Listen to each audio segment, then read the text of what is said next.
Welcome. And I'm James. Look at that, everybody. Jimmy is riding solo, as they say, at the Barrel Buddies HQ here in wonderful Las Vegas, Nevada. How is everyone doing? And welcome to the show, as BJ would say, your weekly news, booze, and reviews. So, what do we have tonight? Well, I decided to go through all of our past 140 some shows and see what we haven't had yet. And surprisingly, a magical bottle, which is one of my personal favorites, the one, the only E.H. Taylor Barrel Proof.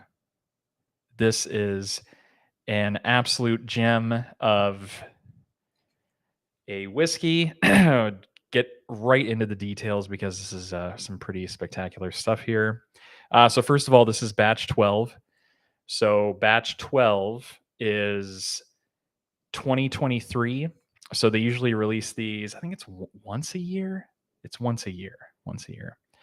And this is this past edition, which is batch 12. So 131.1 proof, 750 mil, straight Kentucky bourbon whiskey.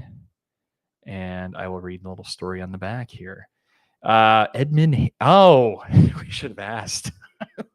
Who is E.H. Taylor? Does anyone know what E.H. stands for? And they probably caught it because I've already said it, but I'll say it anyways. Edmund Haynes Taylor Jr. was born in Kentucky in 1830.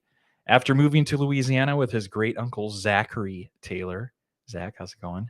As a boy, Edmund eventually returned to Kentucky, where he made his most indelible mark on history as the founding father of the modern bourbon industry. Well, look at that. Go figure. Edmund Haynes Taylor Jr., thank you for your contribution to society. Hardy and complex, this uncut and unfiltered whiskey was drawn directly from barrels aged in warehouses constructed by Taylor over a century ago.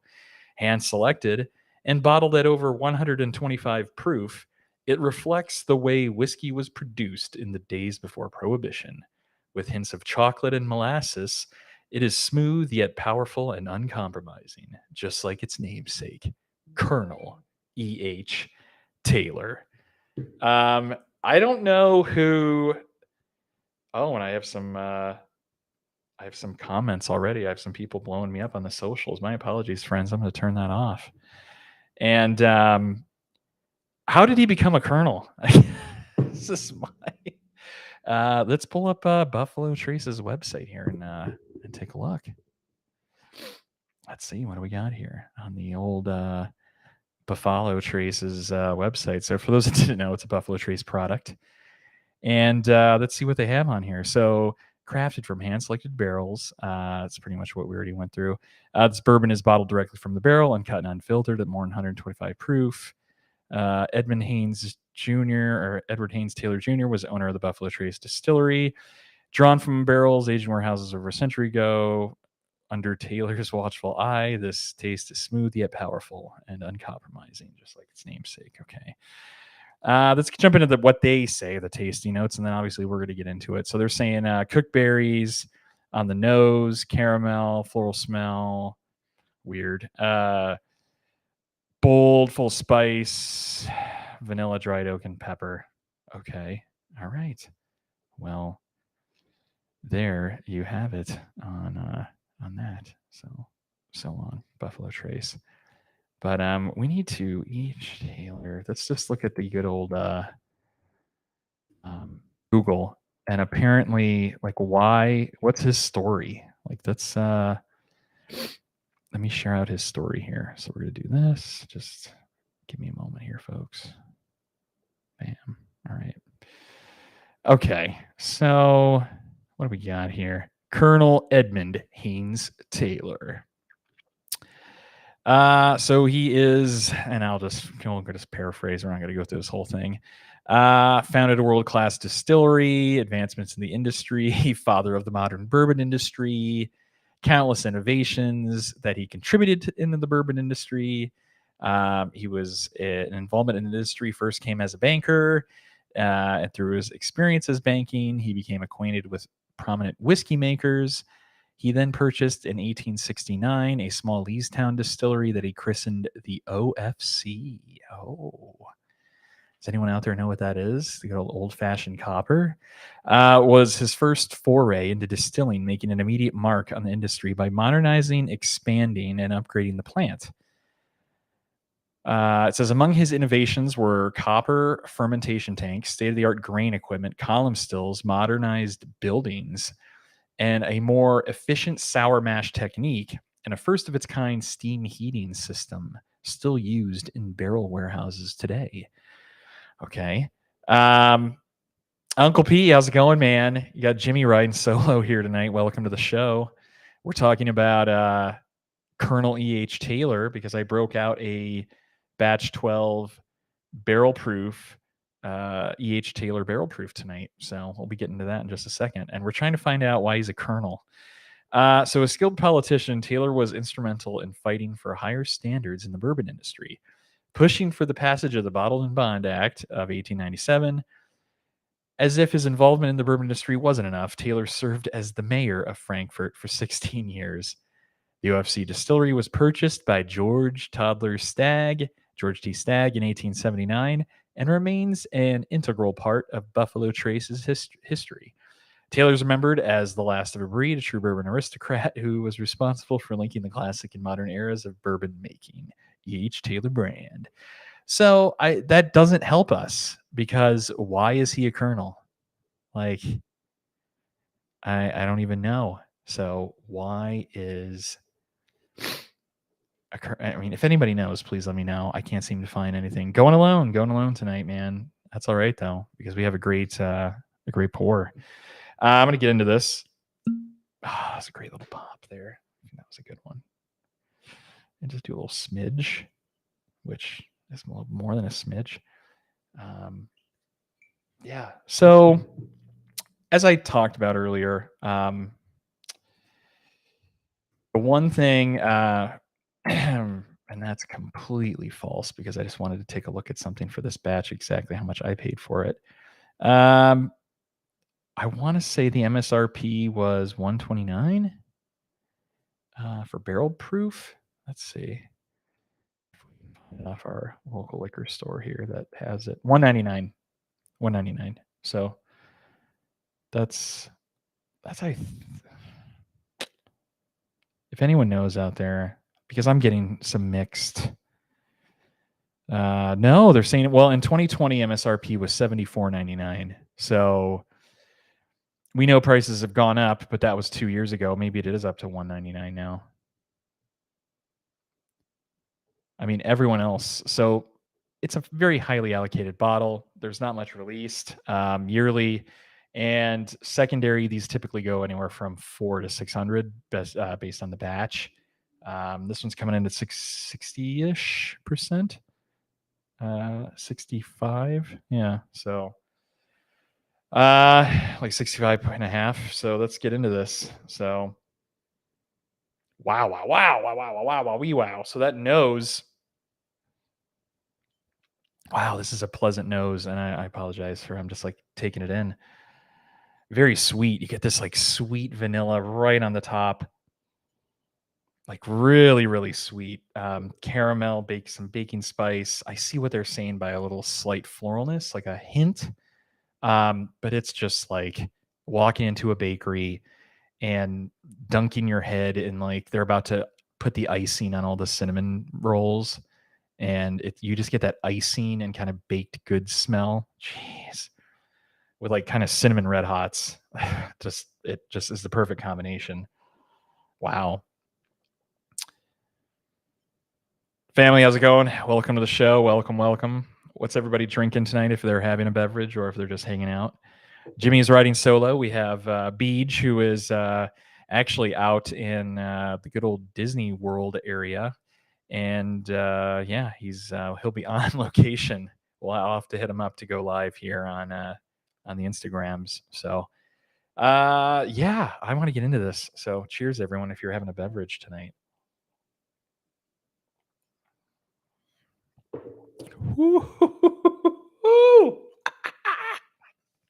Oh,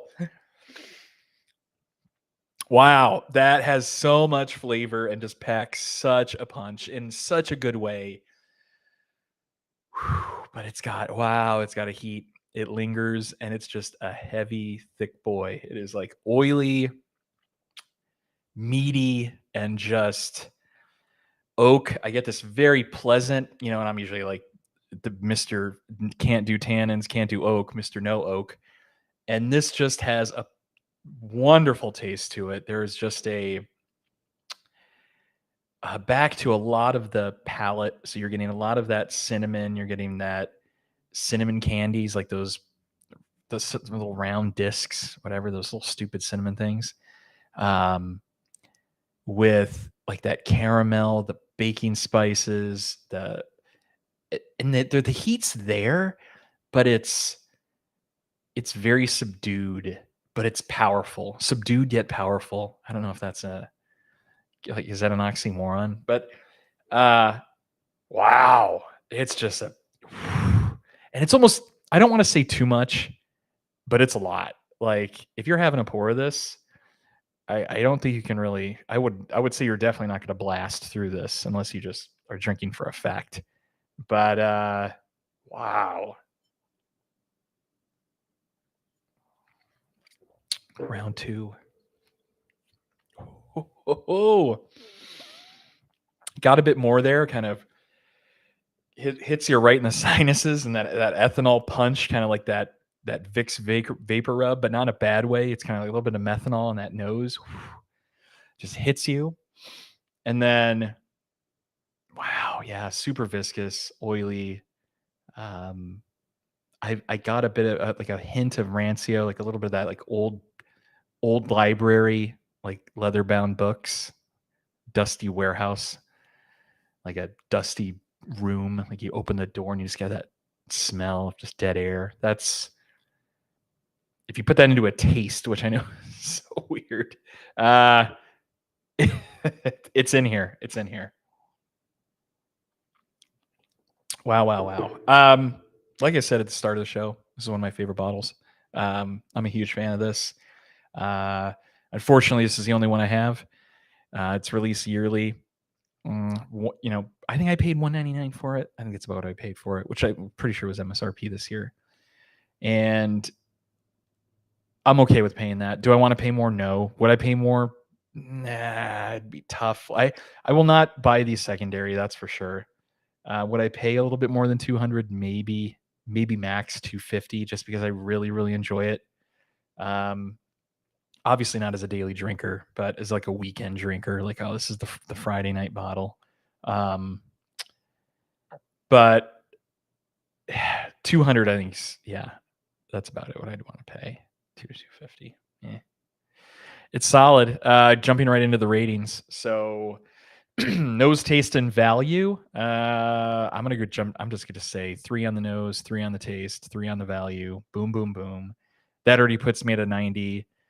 I'm not gonna give it a blown away bonus, where I think it's awesome. The blown away bonus, I'm not gonna give it a perfect score, but I am gonna say this is a 99 in my book. I'm gonna give it the full 99. The nose, just to kind of recap, was very pleasant. Like I said, that bakery cinnamon, like a Cinnabon store in the morning. The taste, a lot of that conveyed, and the value at $200. I'm all about this. So it gets a 9-9er in Jimmy's book of bourbon, and it just packs a punch. It really just hits you. Like I think this just defines bourbon. If I had the old school Encyclopedia Britannica and I was flipping through it and I'm at the B's and I get to bourbon, they can just put this bottle there and say, as your frame of reference, if you have to put it into a time capsule, this, I think, is one of the best representations of bourbon in 2023. So bold statement, I know, but bold statement. I'm blown away by this. And now that I'm talking it through with you guys, I would almost trade. So like if I said like secondary is probably like 400 you're looking at, 400-ish. I would easily trade away some Stag Juniors for one of these. Like I could probably get a 1-for-1, or maybe Stag Junior, you're looking at what, 250 to 400 based on the batch. I would have to probably put in a kicker, but I would do easily a Stag Plus for one of these. I would trade away anything else Buffalo Trace under this. I would trade away. So like Blanton's, obviously, Elmer T. Lee. I'm just kind of looking on the shelf back there what I would trade away for it. Elijah Craig 18, I would not. I mean, I think that's a contender, but you can't compare the flavors too much because that's a lot more oakier. I think that 18. I don't know what the barrel proof, what the age statement is. So the mash bill, obviously it's a low rye, right? So it's 10% less. So it's probably their mash bill number 1. Just letting everyone know that for Buffalo Trace. So it's made with that number 1. So that's the same mash bill as Stag Junior and George T. Stag. So it doesn't have an age statement, but it's probably the same as Buffalo Trace. So if Stag Junior is like 8 to 10, Stag's 12, you can kind of use that as your reference point for where it's sitting at age-wise. Is it hard to find, Uncle P? Yeah, so I'm saying this is a yearly release, so you're only getting this once a year. I don't know exactly when it's released. We're going to have to refer to the good old Googles again. It looks like it's released. Releases. Let's see when we get the releases. I don't know that. But anyway, you're looking at once a year. I don't know if it's end of the year or what. You'll get a lot of raffles. So what I've noticed is a lot of these liquor stores, for their end of the year raffles, when they're raffling off some allocated bottles, they'll usually sneak in a handful of E.H. Taylor barrel proofs. And it's like a dark horse because more people are focused on throwing in, putting their name in the hat for, the Pappies or any of the other Buffalo Trace BTAX, Buffalo Trace Antique Collection bottles than this. Like I said earlier, like I paid $200 for it. I've seen them on secondary for $400. I wouldn't pay that, but if you're super like wanting the bottle, I would go chase it. Like I said, I think this is the definition of what bourbon should be. Wow. Like if all non-distilling producers, if all NDP could take this as their baseline, they could knock it out of the park, but they don't. And I don't get on that tangent. But if you want to meet or beat, and if anybody out there is looking to invest in a distillery, make sure it tastes better, their product, than E.H. Taylor barrel proof, or don't even waste your money. Seriously. So if you can find it, grab it. It does come in this fancy tube. I don't know if you guys can see that. I know I'm not doing a good job at showing you guys that, but you get the idea, right? Classic H. Taylor. So they have a handful of other bottles.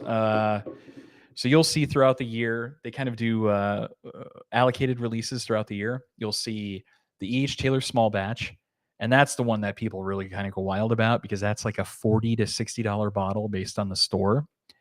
And they only get like these tubes only come in 3 bottle cases, I believe. Or I don't know. Let me double check that because let's see. Case. What cases here do they come into? Because I thought they were 3. It's going to be 3 or 6. Anyway, if anyone knows, leave a comment or put in the chat. You're going to see small batch, and that's probably along the same lines of availability right now. I hate to say it, but as like Blanton's. So if you're having a hard time finding Blanton's, you're probably gonna have a hard time finding small batch. Um, I also put it in the league of like some Buffalo Trace and Eagle rares based on the area, what's region of the country you're in. So, um, yeah. So I don't know how well it's going to be to find it, but anyway. So besides that, small batch drops a couple times a year. I think it's like once a month. We're seeing like small batch releases, at least out here on the West Coast. So outside of small batch, you have that. So that's small batch. You have single barrels. So there's single barrel bottles. They do a whole single barrel product. They also do straight rye, which is their rye, obviously. And then let's go back. I want to pull up the web page again. Buffalo Trace here. Just H Taylor. Bam, bam, bam. All right. Pardon my tech ignorance here. There we go. Bam, share. So now you guys can see this. Here we go. Okay. So here's the collection on the right-hand side. So let me see if I can move JMO here. Can it move me? No, that's not going to work. Let's do this.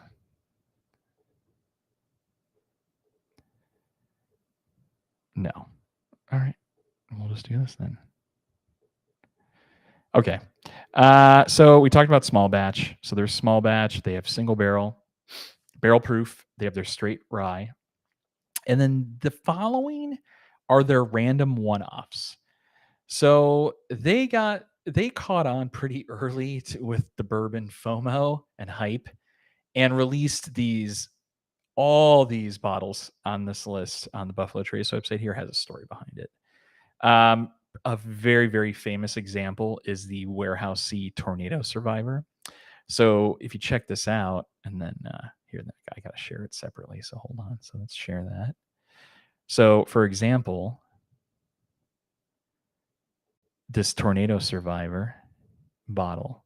I mean, obviously, by the name, you can figure out what happened here. But on Sunday evening, April 2nd, 2006, a severe storm with tornado-strength winds tore through central Kentucky, damaging two Buffalo Trace Distillery aging warehouses. One of the damaged warehouses was Warehouse C, a treasured warehouse on the property built by Colonel Edmund Haynes Taylor Jr. in 1885.